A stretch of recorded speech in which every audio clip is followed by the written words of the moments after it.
Les jeunes du quartier des 67 hectares sud peuvent avoir le sourire. Le terrain vague qui leur servait de terrain de jeu a laissé place à un terrain flambant neuf. Des installations qui vont leur permettre de s'épanouir à travers la pratique du sport et qui vont permettre aux plus jeunes de profiter d'une aire de jeu pour se divertir en toute sécurité. À l'origine de ce projet, la volonté de l'Association des jeunes des 67 hectares sud, AJS, de favoriser l'intégration sociale par le sport. Andraikitry ny association des jeunes de 67 hectares amin'ny fiarahamonina dia mitaiza tanora angamba ny tena zavatra ataonay tena hoe ngeza indrindra. Misarika ny tanora tsy hivily lalana fa handeha amin'ny lalany tokony ho izy dia ny antony izay ny antony tena hoe nanaovanay an'izao zavatra rehetrarehetra izao hoe mba manana infrastructure hisarihana an'ilay tanora hanao sport zany. Mba anakaiky an'ilay tanora misy facilité zany le accès amin'ilay sport zany tsy manano sarotra be ary mba ahafahany zareo misepanouira tsara ao anatin'ilay sport mba hatamanany zareo sy hisarika ny zareo tian'ilay sport. Zay zany no tena nahatonga anay nanangana an'ity projet de construction de terrain de foot ity sy fanamboarana aire de jeu izay ato ambadika ato ho an'ny ankizy kely izay mbola tsy afaka manao sport. Satria misy vehivavy, misy ankizy kely ohatr'izany tsy voatery ho foty daholo ny ataony fa mba ao zany izy miala voly dia mba io zany toerana kely natokana ho anazy. Il y a encore quelques années, ce qui est aujourd'hui une belle infrastructure qui donne l'opportunité aux jeunes de pratiquer du sport n'était qu'un terrain vague, repère des jeunes délinquants du quartier. Tantara kely fohifohy zany ny histoiran'ity tanàna ity.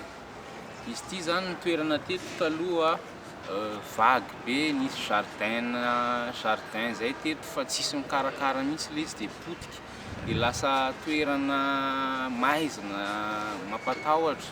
Rehefa hariva lasa fampiarahana fotsiny fifohana rongony dia nanapa-kevitra ny tanora tamin'izay fotoana izay tamin'ny 2024 hoe aleo rangara vaina dia ho ahitsy mba hafahana milalao zany.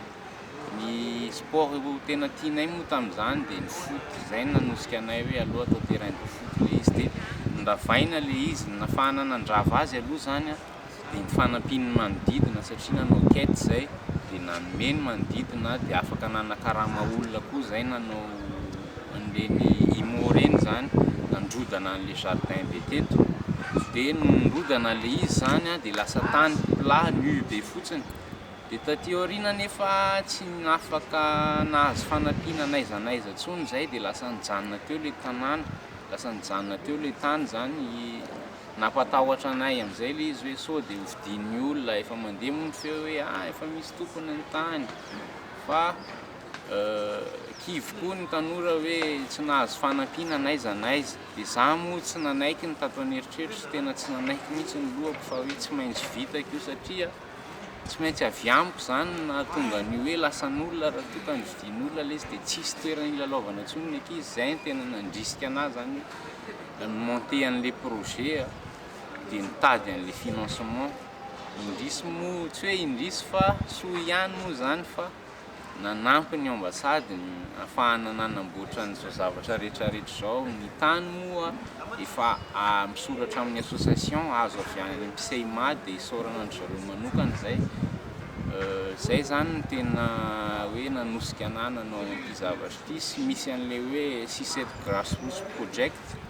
Iny izay projet ako anahy manokana zany mampianatra baolina ankizy kely no ataoko satria io ny zavatra efa nataoko hatramin'izay zany io baolina io. Efa mba nilalao tao anatin'ny ekipam-pirenena ihany tena latsaky ny 17 taona sy 20 taona tamin'ny 2008 tany fa noho ny fianarana dia tsy afaka nanohy dia taty aoriana hoe mba hanjarako indray zany izao no mampita an'izay mba kely ananako dia izay no nahatonga hoe niantso an'ireo ankizy kely be dia be ampianariko ireo mba ahoana re hitezana ny zareo sy hisarihana ny zareo ity an'ilay baolina kitra. En novembre 2015, l'association des jeunes des 67 hectares sud a signé une convention de partenariat avec l'ambassade de France à Madagascar. Dans le cadre de cette convention, l'ambassade a financé la construction du terrain de football en terre battue et d'une aire de jeu pour enfants. La première pierre du terrain a été posée le 7 janvier 2016 et le chantier a duré 3 mois. L'entreprise Colas a effectué le terrassement du terrain et le 9 avril dernier, l'infrastructure a été inaugurée de façon officielle avec notamment la présence de l'ambassadeur de France à Madagascar, Véronique Voulon. Dans son ensemble, le projet vise à l'intégration sociale par le biais du sport de jeunes vivant dans un environnement défavorisé. Il entre dans un processus de revalorisation du quartier des 67 hectares. Des partenariats sont d'ores et déjà envisagés par l'association avec les établissements scolaires du voisinage.